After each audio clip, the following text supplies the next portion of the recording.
दोस्तों, मैं आपको आज जो बताने जा रहा हूं वो सुनकर आपके होश उड़ जाएंगे, क्योंकि जो षड्यंत्र अभी भारत के प्रधानमंत्री नरेंद्र मोदी के खिलाफ रचा जा रहा है वो अब तक का सबसे बड़ा है। यह कहानी केवल राजनीति की नहीं है, यह कहानी है डीप स्टेट की, उन ताकतों की जो न भारत को मजबूत होते देख सकती हैं, न भारत के बाजार को अपने हाथ से निकलने देना चाहती हैं। कई लोग कहते हैं मुख्यमंत्री रहते हुए भी मोदी को हटाने की कोशिश हुई, लेकिन प्रधानमंत्री बनने के बाद से ये हमले और ज्यादा बढ़ गए और अब हालत यह है कि इस साजिश में कई देश शामिल हो चुके हैं। सोशल मीडिया पर चर्चा है, जैसे बांग्लादेश में डीप स्टेट ने शेख हसीना को हटाया, वैसा ही खेल भारत में मोदी के खिलाफ खेला जा रहा है। डीप स्टेट जिसमें CIA शामिल है, वो विदेशी कंपनियां शामिल हैं जो भारत के बाजार पर कब्जा चाहती हैं। और हैरानी की बात, अमेरिकी राष्ट्रपति डोनाल्ड ट्रंप भी इस खेल का हिस्सा बताए जा रहे हैं। सवाल यह है, क्यों डीप स्टेट चाहता है कि मोदी जाएं? क्यों भारतीय विपक्ष ट्रंप की भाषा बोलने लगा है? क्या भारत में भी बांग्लादेश जैसा बवाल खड़ा होने वाला है? दोस्तों, ये डीप स्टेट भारत को आर्थिक, सांस्कृतिक, व्यापारिक और सैन्य रूप से बढ़ता हुआ नहीं देख सकता। ये चाहते हैं कि भारत के बाजार पर अमेरिकी कंपनियों का कब्जा हो और हमारी संस्कृति को तोड़ने के लिए फर्जी फेमिनिस्ट, कुछ NGOs, कुछ छद्म इतिहासकार और दिखावटी इन्फ्लुएंसर्स की पूरी फौज खड़ी कर दी गई है। लेकिन भारत बदल चुका है। आज भारत दुनिया की आंखों में आंख डालकर बात कर रहा है और यही डर डीप स्टेट के दिल में बैठ चुका है। मामला बिगड़ा जब ऑपरेशन सिंदूर हुआ। भारत ने पाकिस्तान में घुसकर अमेरिकी F-16 विमानों को नुकसान पहुंचाया, पाकिस्तान को अमेरिका की गोद से खींचकर मारा। बस उसी दिन से पीएम मोदी को हटाने का खेल और तेज हो गया। अमेरिका, पाकिस्तान, बांग्लादेश और भारत की कुछ विपक्षी पार्टियां सब एक लाइन में आ गए। ट्रंप के सीजफायर वाले बयान को लेकर विपक्ष ने मोदी को सरेंडर मोदी कहा, सेना के मनोबल पर हमला हुआ, यहां तक कि वोट चोरी का आरोप भी लगाने लगे। वैसा ही पैटर्न जो बांग्लादेश में शेख हसीना और पाकिस्तान में इमरान खान के खिलाफ इस्तेमाल हुआ था। और दोस्तों, ये मत भूलिए, जब इमरान खान पुतिन से मिलने गए थे उसी दिन रूस यूक्रेन युद्ध शुरू हुआ था। अमेरिका ने वहीं फैसला कर लिया था, इमरान अब प्रधानमंत्री नहीं रहेंगे। आज वही स्क्रिप्ट भारत में लिखी जा रही है, क्योंकि भारत सबसे तेजी से बढ़ती अर्थव्यवस्था है। दुनिया यहां व्यापार करना चाहती है, लेकिन पीएम मोदी साफ कह चुके हैं, राष्ट्रीय हित पहले। यही डीप स्टेट को बर्दाश्त नहीं। अब सवाल यह नहीं कि मोदी के खिलाफ षड्यंत्र हो रहा है या नहीं, सवाल यह है क्या भारत इस षड्यंत्र के सामने टिक पाएगा? डीप स्टेट का एजेंडा साफ है, भारत को कमजोर करना, भारत के बाजार पर कब्जा करना और भारत के राजनीतिक नेतृत्व को अपने हिसाब से बदलना। लेकिन अब आपको यह समझना होगा डीप स्टेट चलता कैसे है। यह सीधे सीधे हमला नहीं करता, ये आपकी ही धरती पर आपकी ही राजनीति और आपके ही मीडिया को अपने हथियार की तरह इस्तेमाल करता है। सबसे पहले वो विपक्षी पार्टियों को नैरेटिव देता है, फिर इंटरनेशनल मीडिया उसी नैरेटिव को उठाकर ग्लोबल लेवल पर फैलाता है, और तीसरा, सोशल मीडिया पर हजारों बॉट अकाउंट्स उस नैरेटिव को हर वक्त घुमाते हैं ताकि आपको लगे अरे सब यही बोल रहे हैं तो सच ही होगा। उदाहरण देखिए, जब बांग्लादेश में शेख हसीना के खिलाफ मोर्चा खोला गया, पहले वोट में गड़बड़ी का आरोप लगाया गया, फिर मीडिया ने उसी को हेडलाइन बनाया और अंत में सड़कों पर फंडेड प्रोटेस्ट शुरू कर दिए गए। नतीजा, शेख हसीना को देश छोड़ना पड़ा।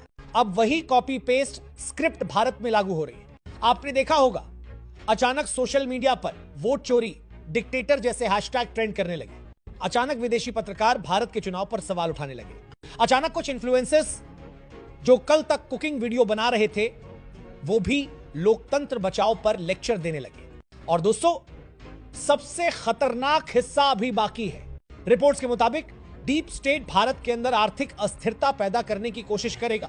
मतलब स्टॉक मार्केट में शॉर्ट सेलिंग, रुपए को गिराने के लिए विदेशी फंड्स का इस्तेमाल और जरूरी सामान की सप्लाई चेन में बाधा डालना। क्यों? ताकि महंगाई बढ़े, लोग नाराज हो और चुनाव में माहौल बदल जाए। लेकिन दोस्तों, पीएम मोदी भी ये सब जानते हैं।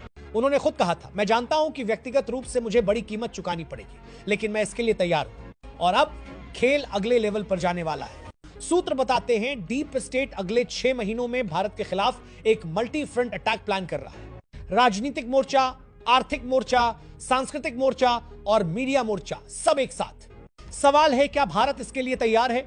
और क्या हम ये लड़ाई सिर्फ दूर बैठकर देख सकते हैं, या अब हमें भी मैदान में उतरना होगा?